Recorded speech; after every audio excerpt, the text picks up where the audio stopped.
Welcome to the Data Science Ethics Podcast. My name is Lexi and I'm your host. This is episode 4, Statistical Sampling Bias. Many of the ethical issues around data science focus on the concept of bias. It's discussed in the context of data, machine learning, AI. Bias is seemingly everywhere. When most people say that something is biased, they intend it to mean that it is systematically prejudiced for or against a specific group. There is a grand hope that algorithms, as cold and unfeeling as they are, can help to eliminate these biases. Yet it's been proven in many ways that algorithms absolutely are biased and reinforce existing prejudices. How can this happen? How do algorithms become biased? And how capable are data scientists to prevent this? The answer is that biases creep in from humans. We imperfect humans are making all manner of decisions throughout the data science process that bias algorithms. Humans identify what problems to solve with an algorithm. Humans tell algorithms what data to look at, namely what the humans think will be important. Humans tell algorithms what is a right or wrong answer to a problem. Humans are the heart of an algorithm, and humans are fallible. We make mistakes. We fail to consider every perspective. We include or exclude things based on our own experience and ideas. We use what is fast or convenient rather than what is most effective. We are often unconscious of the many influences that shape our perspectives of the data, and these influences are the sources of bias. There are two major classes of bias: statistical and cognitive bias. Statistical bias happens in data collection and estimation. Cognitive bias happens in flawed decision-making or thought patterns. Both can be brought into algorithms, and neither the data scientist nor the algorithm will know that the bias is there. In today's episode, we will talk about some of the statistical biases that stem from the way data was initially gathered. This class of biases, called statistical sampling biases, are different ways that data collected may be skewed from the population it is meant to represent. As an example, suppose that you're a medical researcher studying people who have had breast cancer. Around 99% of breast cancers occur in women and only 1% occur in men. An unbiased sample would therefore need to include 99 women for every man, because that is the occurrence in the population. Note that this is markedly different than the roughly 50-50 split of female and male in the general population, because the population of interest is only those people with breast cancer. If you instead received a set of data with 50% female and 50% male participants, it would be biased. That scenario we just walked through is an example of selection bias.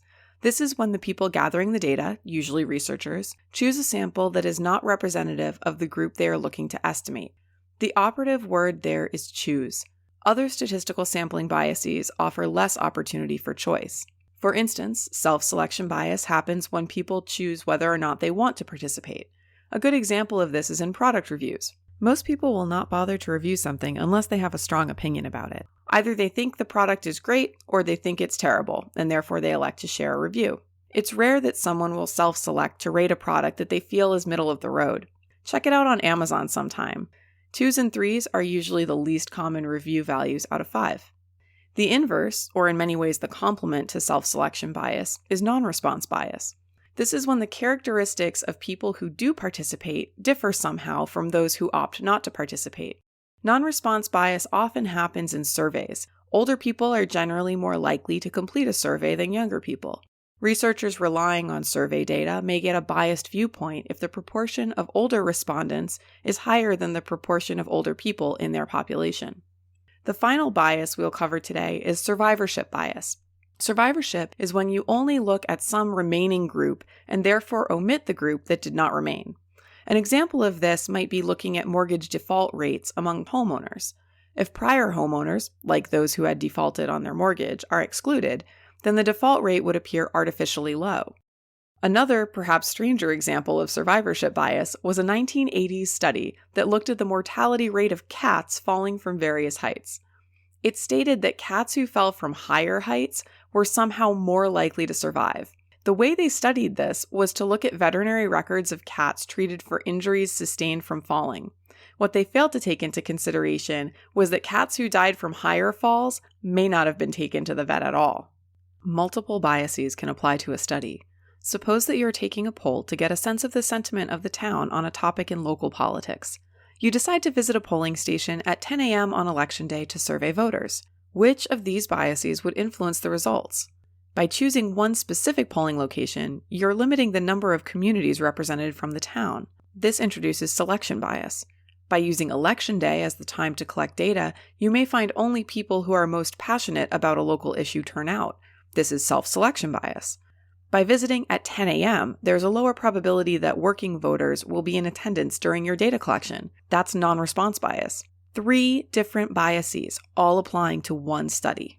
These biases throw many wrenches into the works. They often occur well before any data scientist is involved. In fact, data scientists may receive data long after it was originally collected and may not have insight into how the studies were conducted. Once in the data, it's difficult to spot statistical sampling bias, and even more difficult to either remove or adjust for it. And as insidious as these are, they're just the tip of the iceberg. Different types of statistical and cognitive biases abound in prejudicing the results of models.